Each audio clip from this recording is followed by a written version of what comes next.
السلام عليكم ورحمة الله وبركاته.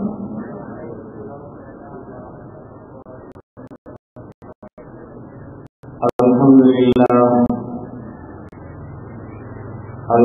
لله نحمده ونستعينه ونستغفره ونؤمن به ونتوكل عليه ونعوذ بالله من شرور أنفسنا ومن سيئات أعمالنا. من يهده الله فلا مضل له ومن يضلله فلا هادي له.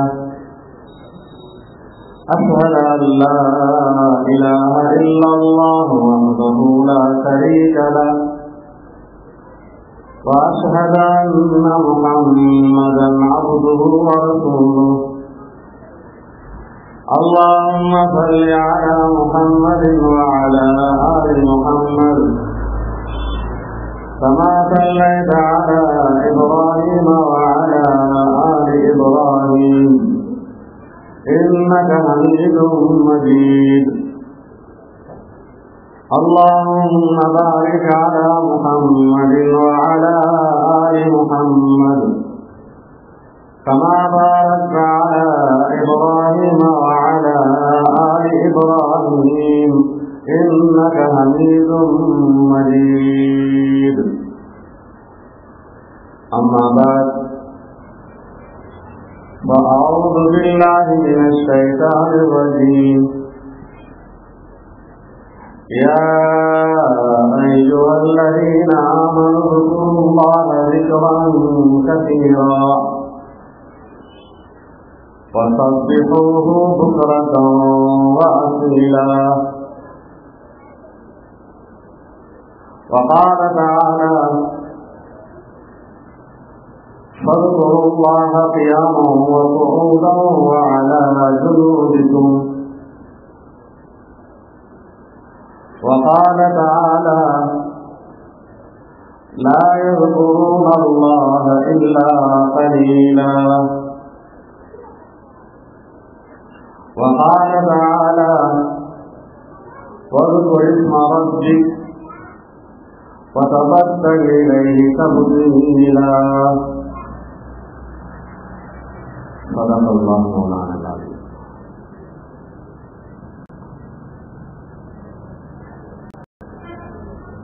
கண்ணியத்திற்குரிய ஜாமியா நிர்வாக நாஜிர் மதன் அவர்களே,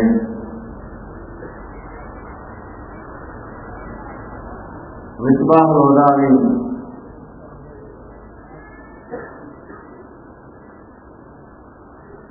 செயலாளர், தலைவர் மற்றும் உள்ள நிர்வாகிகளே,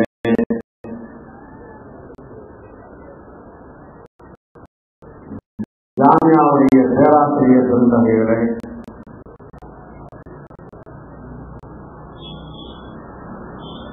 அருமையான எங்களது பாசத்திற்குரிய மாணவ கண்மணிகளே, மரியாதைக்குரிய சகோதரர்களே, அன்பான சகோதரிகளே, தாய்மார்களே,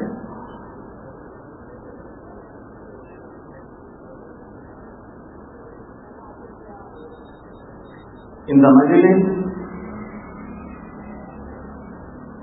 ذிக்ருல்லாஹுடைய மஜ்லிஸ்.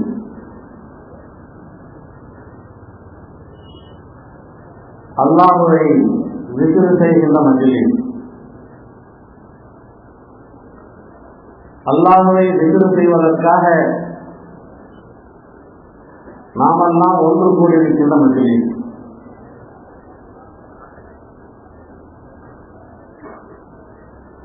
ذிக்ருல்லாஹ் என்பது ذிக்ருன் ஆமுன் வ ذிக்ருன் ஹாஸுன். பொதுவாக எல்லா நிலைகளிலும் முஸ்லிம்களுடைய வாழ்க்கை அல்லாஹ்வை நினைவு கொண்டு ذிக்ருல் ஹாஸும் பிரத்யேகமான நிலையில் குறிப்பிட்ட சில நேரங்களில் அல்லாஹ்வால் அல்லாஹ்வுடைய தூதரால் சொல்லப்பட்டுள்ள வார்த்தைகளை கொண்டு ذிக்ர் செய்வதாக. இது ذிக்ருல் ஹாஸும் அதற்குரிய மஜ்லிஸ். இஸ்லாம் எத்தனை இபாதத்துகளை கடமையாக ஆக்கியிருக்கின்றனோ அத்தனை இபாதத்துகளும் ذிக்ருல்லாஹ்தான்.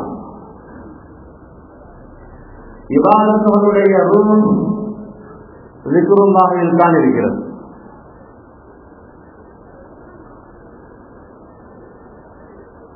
தொழுகை அதுவும் ذிக்ருல்லாஹ், நோன்பு ذிக்ருல்லாஹ், ஸகாத் ذிக்ருல்லாஹ், ஹஜ் ذிக்ருல்லாஹ். அன்பானவர்களே, நாம் ஏன் படைக்கப்பட்டோம்? எதற்காக படைக்கப்பட்டோம்?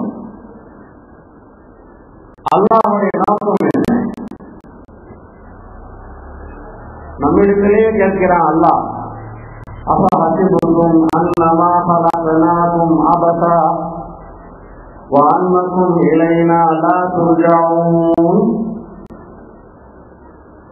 அஃபஹஸிபுதும், நீங்கள் நினைத்துக் கொண்டிருக்கிறீர்களா? அன்னமா ஹலக்னாகும் அபஸா, உங்களை நாம் வீணுக்காக படைத்திருக்கிறோம், எந்த நோக்கமும் இல்லாமல் படைத்திருக்கிறோம், பொழுதுபோக்கிற்காக படைத்திருக்கிறோம், இப்படியா நினைத்துக் கொண்டிருக்கிறீர்கள்? அன்னக்கும் இளையினாலா புரிதவும், ஏதோ பிறந்தீர்கள், வாழ்ந்தீர்கள், மரணம் அடைந்தீர்கள், வாழ்க்கை முடிந்துவிட்டது என்று நினைத்து விட்டீர்களா? நம்மிடத்திலே நீங்கள் கொண்டு வரப்படுவீர்கள், நமக்கு முன்னால் நிறுத்தப்படுவீர்கள், விசாரணை செய்யப்படுவீர்கள், உங்களுக்கு கொடுக்கப்பட்ட அந்த வாழ்நாளை எப்படி கழிப்பீர்கள் என்று. இதெல்லாம் ஒன்றும் இல்லை என்று நினைத்துக் கொண்டீர்கள். மனம் போன போக்கில் வாழ்ந்து கொண்டிருக்கிறீர்கள். நம்மை யார் கேட்பது? நம்மிடத்தில் காசு இருக்கிறது, பணம் இருக்கிறது, அதிகாரம் பலம் இருக்கிறது, நாம் எதையும் செய்யலாம் என்று நினைத்து வாழ்ந்து கொண்டிருக்கிறீர்களா? வேண்டுமானால் உங்களுடைய பணமும் காசும் அதிகாரமும் ஆட்சியும் இந்த உலகத்தில் உங்களுக்கு பயன் தரலாம். ஆனால் மறந்து விடாதீர்கள், நம்மிடம் நீங்கள் மீட்கப்படுவீர்கள். இந்த உலகம் உங்களுக்கு நிரந்தரமானதல்ல. மரணம் அடைந்தே தீருவீர்கள். குல்லு நஃப்ஸின் ஸாயிகத்துல் மௌத், எந்த ஆன்மாவாக இருந்தாலும் அது மௌத்தை சுவைத்தே தீரும் என்று அல்லாஹ் ஜல்லல்லாஹு தஆலா சொல்லியிருக்கிறான். அந்த அடிப்படையில் நீங்கள் நம்மிடம் கொண்டு வரப்படுவீர்கள். மறந்து விடாதீர்கள், ஜாக்கிரதையாக இருங்கள், தயாரிப்பு செய்து கொண்டு வாருங்கள் என்றெல்லாம் சொல்கின்ற அல்லாஹ் இன்னொரு இடத்தில் சொல்லுவான், அம் குலிகு மின் கைரி ஷைஇன் அம் ஹுமுல் காலிகூன் அம் கலகுஸ் ஸமாவாதி வல் அர்த். என்ன, நீங்களாகவே உண்டாகிவிட்டீர்களா அல்லது உங்களை நீங்களே படைத்துக் கொண்டீர்களா? நீங்களாகவே உண்டாகிவிட்டீர்கள் என்றால் கேட்பதற்கு யாரும் ஆள் இல்லை. உங்களை நீங்களே படைத்துக் கொண்டீர்கள் என்றால் உங்களை யாரும் கேட்க முடியாது. நீங்களே எஜமானர், நீங்களே அதிகாரம் உடையவர், உங்களுக்கு எல்லா விதமான உரிமையும் இருக்கிறது. அம் கலகுஸ் ஸமாவாதி வல் அர்த், இப்போது நீங்கள் வாழ்ந்து கொண்டிருக்கின்ற இந்த பூமியும் சூரியனும் சந்திரனும் வானங்களும் அதை நீங்கள் படைத்தீர்களா? சிந்திக்க சொல்கின்றான் அல்லாஹ். அன்பானவர்களே, இப்படியா எத்தனை ஆயத்துகள் நம்மை பார்த்து கேள்வி கேட்கின்ற அல்லாஹ், வினா கொடுக்கின்ற அல்லாஹ் ஓரிடத்தில் தெளிவாக சொல்லிவிடுவான்,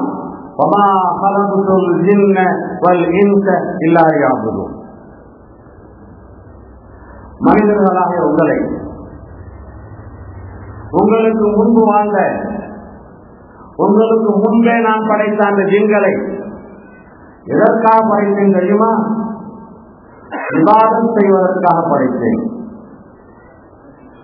வணக்கம் புரிவதற்காக படைத்தேன், எனக்கு கீழ்பணிந்து நடப்பதற்காக படைத்தேன்.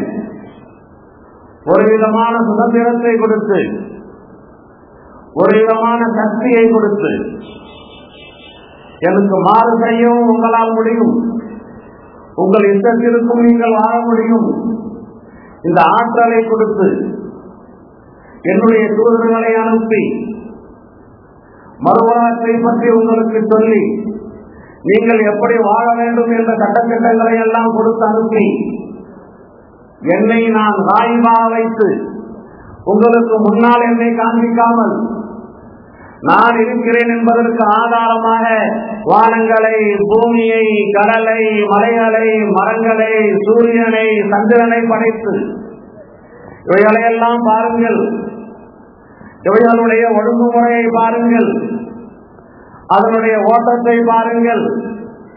என்றாவது ஒரு நாள் அது முந்தி வருகிறதா அல்லது பிந்தி வருகிறதா, அல்லது ஓடி ஓடி அது தேய்ந்து போய்விட்டதா? இன்று தேதி 29 என்றால் நாளை தேதி 30 என்றால் இந்த நவம்பருடைய 30ஆம் தேதி காலையில் சென்ற ஆண்டு எத்தனை மணிக்கு சூரியன் உதயமானதோ அதே மணிக்குத்தான் நாளை காலை உதயமாகும். என்ன கலை! எப்படி மறைகிறதோ அப்படித்தான் அடுத்த ஆண்டு அது மறையும். சென்ற ஆண்டை விட சென்ற ஆண்டுடைய இந்த நவம்பர் அதனுடைய பகல் காலங்கள் 13 மணி நேரம் இருந்தது. ஆனால் இந்த நவம்பருடைய பகல் காலம் அது 11:30 மணியாக மாறிவிட்டது என்று எங்காவது பார்த்திருக்கிறீர்களா?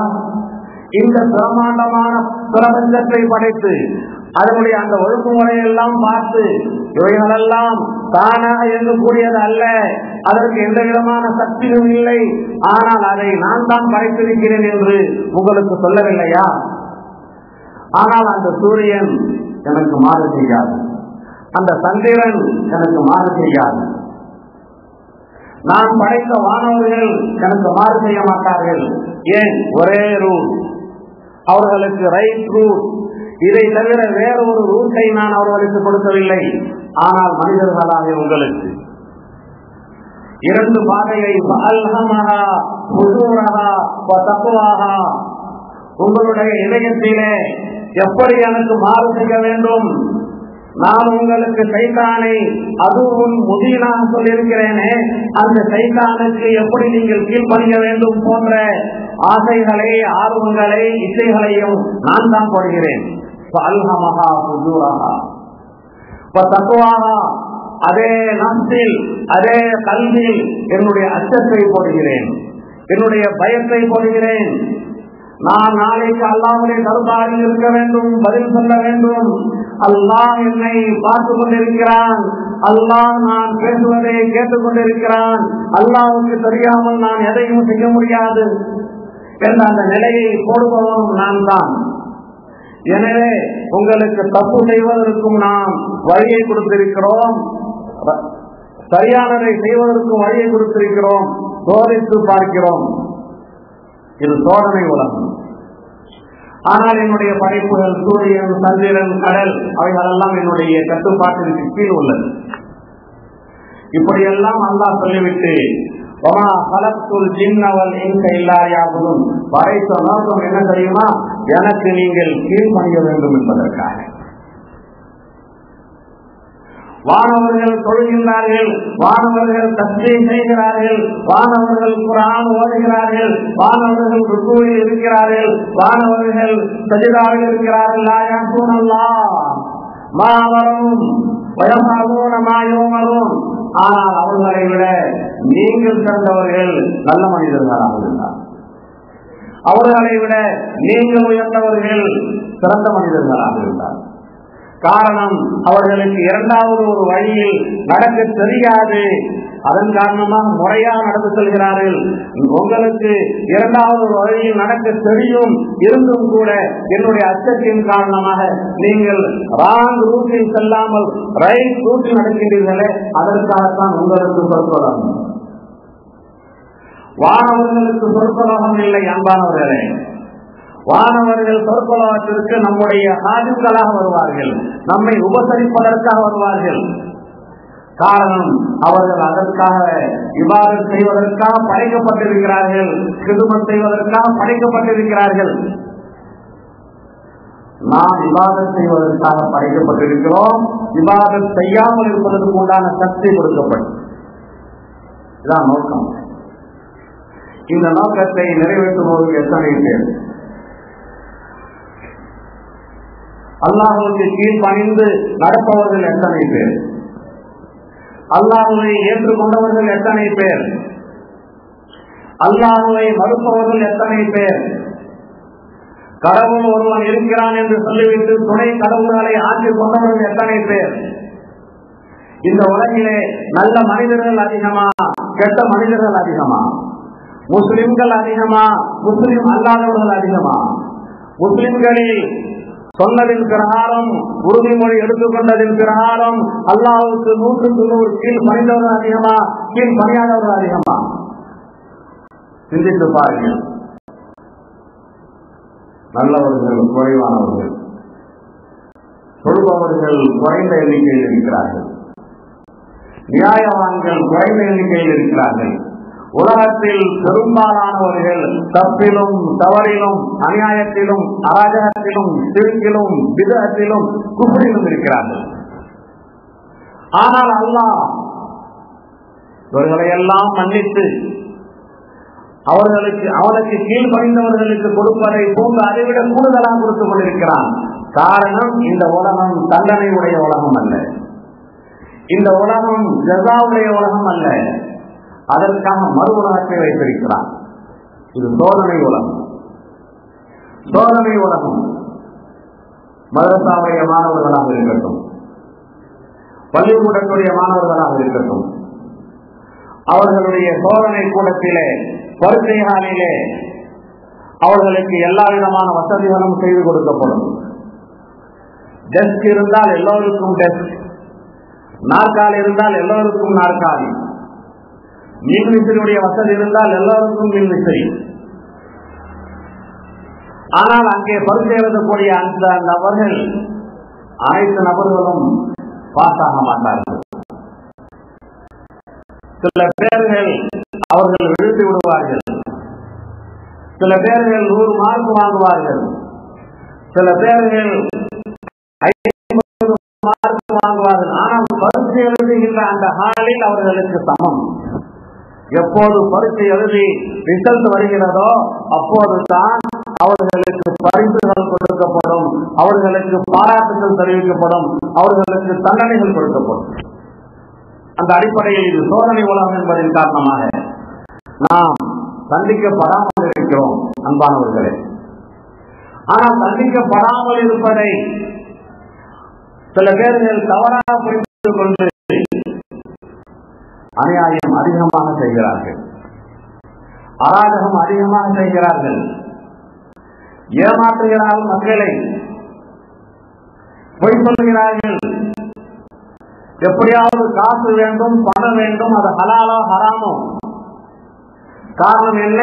அல்லாஹ் விட்டு கொடுக்கிறான் என்பதற்காக. இந்த கீழ்ப்பணிகின்ற இந்த தன்மை, இந்த இபாதத் படைக்கப்பட்டதின் நோக்கம் இபாதத். இபாதத்தின் நோக்கம் என்ன அன்பானவர்களே? இபாதத்தின் நோக்கம் என்ன? தக்வா, தக்வல்லாஹ், ஸிக்ருல்லாஹ். தொழுகை எதற்காக? நோன்பு எதற்காக? ஸகாத் எதற்காக? ஹஜ் எதற்காக? அல்லாஹ்வுடைய ஞாபகத்தை நம்முடைய உள்ளத்திலே உண்டாக்குவதற்காக, அல்லாஹ்வுடைய அந்த பயத்தை நம்முடைய உள்ளத்திலே உண்டாக்குவதற்காக. படைக்கப்பட்டதுடைய நோக்கமும் அதிகமானவர்கள் நிறைவேற்றுவதில்லை, வணங்குகின்றவர்கள் எந்த நோக்கத்திற்காக வணக்கம் உண்டாக்கப்பட்டதோ அந்த நோக்கமான தக்குவா அவர்களின் உள்ளத்தில் ஏற்படுகிறதா? திக்ருல்லா அவர்களின் உள்ளத்தில் ஏற்படுகிறதா? பதில் இல்லை என்றுதான். காரணம், இபாதத்திலே ரூஹ் எப்போது இருக்கும் என்றால் அந்த இபாதத்தில் திக்ருல்லா இருந்தால்தான், அல்லாஹ்வை பற்றி ஞாபகம் இருந்தால்தான். இந்த உடலிலே ரூஹ் இருக்கின்றவரை உடல் செயல்படும், கண்கள் பார்க்கும், காதுகள் கேட்கும், நாவு பேசும், உடல் அசையும், கை பிடிக்கும், கால் நடக்கும். ஆனால் இந்த கை அசைவது தெரிகிறது, கையின் உள்ளே இருக்கிற ரூஹ் தெரிவதில்லை. நாக்கு பேசுவது தெரிகிறது, நாக்கை இயங்குகின்ற ரூஹ் தெரிவதில்லை. இந்த ரூஹ் இஸ்தாபாகிவிட்டால் பார்த்த கண் பார்த்ததை போன்றிருக்கும், பார்க்காது. கேட்ட காதுகள் கேட்காது. எப்படி இந்த உடலுக்கு ரூஹ் இருக்கிறதோ அதை போன்று இபாதத்துடைய ரூஹாக திக்ருல்லா இருக்கிறது. 4 ரகாத்து தொழுதோம், அல்லாஹ் அக்பர் என்று தக்பீர் தஹரீமா கட்டினோம், 5வது நிமிடத்திலே அஸ்ஸலாமு அலைக்கும் என்று சொன்னோம். 4 ரகாத் 5 நிமிடம். எங்களுக்கெல்லாம் 2 நிமிடம் போதும், 5 நிமிடம் எதற்கு என்று. அல்லாஹ் அக்பர் என்று சொல்லியதிலிருந்து அஸ்ஸலாமு அலைக்கும் என்று சொல்கின்ற வரை அங்கே அல்லாஹ்வுடைய ஞாபகம் நமக்கு இருக்கிறதா? திக்ருல்லாவுக்காக வேண்டித்தான் தொழுகை கடமை. ஒரு நாளைக்கு 5 தடவை என்னுடைய தர்பாருக்கு வா. வியாபாரத்தில் இருக்கின்ற வியாபாரிகளே, விவசாயம் செய்கின்ற விவசாயிகளே, தொழிலில் ஈடுபட்டிருக்கின்ற தொழிலாளர்களே, குடும்பஸ்தர்களே, நீங்கள் ஒரு நாளைக்கு 5 தடவை என்னுடைய இல்லத்திற்கு வந்து என்னை நினைவு கூறுங்கள்.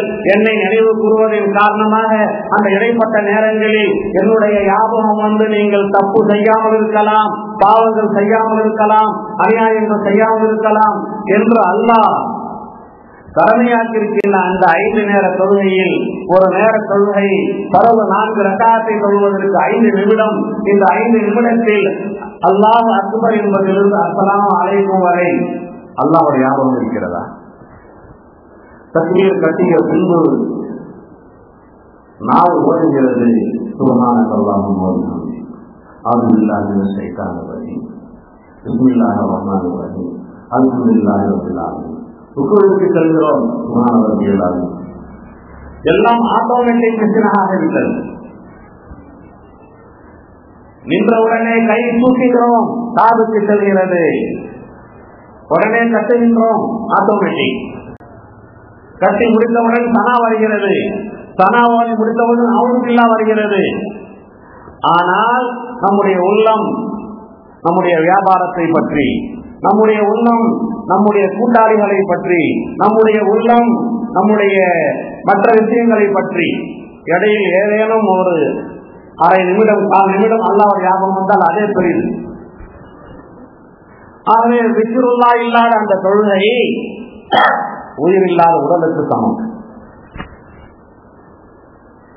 قد أفلح المؤمنون الذين هم في صلاتهم خاشعون. அல்லாஹ் சொல்லுவான், தொழுகை எப்படி இருக்கும்? தொழுபவர்கள் அல்ல, தொழுகையில குஷூ இருக்கும். நமக்கு அல்லாஹ்வுக்கு மத்தியில் உண்டான அந்த தொடர்பு, அந்த அச்சம், அல்லாஹ்வை பற்றிய ஞாபகம் கூடுதலாக இருக்க வேண்டும். சுப்ஹானக அல்லாஹும்ம என்று நாம் சொல்லும் போது நான் இப்போது சுப்ஹானக அல்லாஹும்ம சொல்கிறேன் என்று இதயத்தில் வர வேண்டும்.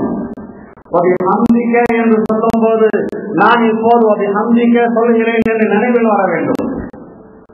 ருக்குவிலே சுப்ஹான ரப்பியல் அலீம் என்று சொல்கிறோம் என்றால் அந்த சுப்ஹான ரப்பியல் அலீம் சொல்கிறேன் என்ற எண்ணம் வர வேண்டும். ஆனால் நாக்கு சொல்லிக் கொண்டிருக்கிறது, இதயம் எங்கோ பறந்து சென்று கொண்டிருக்கிறது.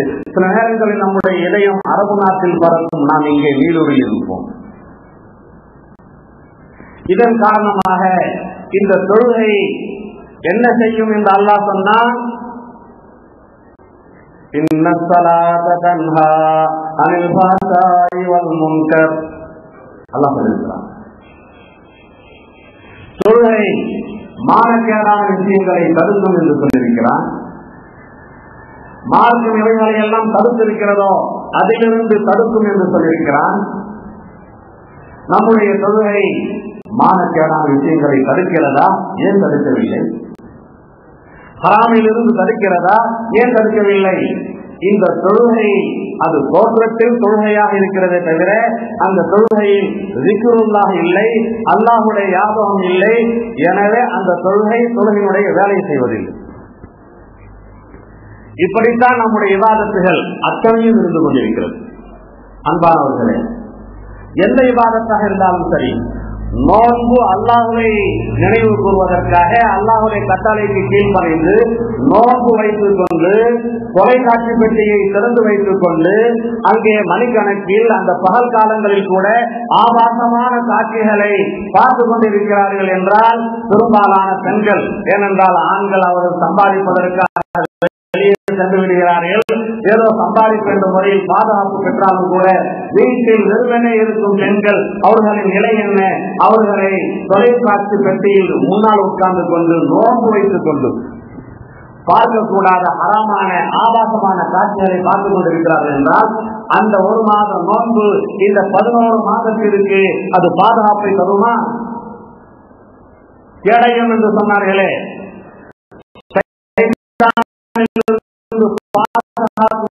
கேடயம் என்று சொன்னார்களே, நரகத்திலிருந்து பாதுகாக்கும் கேடயம் என்று சொன்னார்களே, அந்த நோன்பு ஏன் நமக்கு கேடயமாக இருப்பதில்லை? எந்த இபாதத்தாக இருந்தாலும் அங்கே அல்லாஹ்வுடைய ஞாபகம் இல்லாமல் வெறுமனே சடலமாக இருப்பதன் காரணமாக தொழுகிறோம், தொழுகையின் அசராத் இல்லை. நோன்பு நோக்கிறோம், நோன்பின் அசராத் இல்லை. ஜகாத்து கொடுக்கிறோம், ஜகாத்துடைய பயன் இல்லை. ஹஜ் சொல்கிறோம், ஹஜ்ஜுடைய பயன் இல்லை. அன்பானவர்களே, எனவே எந்த விஷயமாக இருந்தாலும் ஸிக்ருல்லாஹ் சொல்லுவார்கள். அல்லாஹ்வுடைய ஸிக்ர் என்றால் என்ன? அல்லாஹ்வுடைய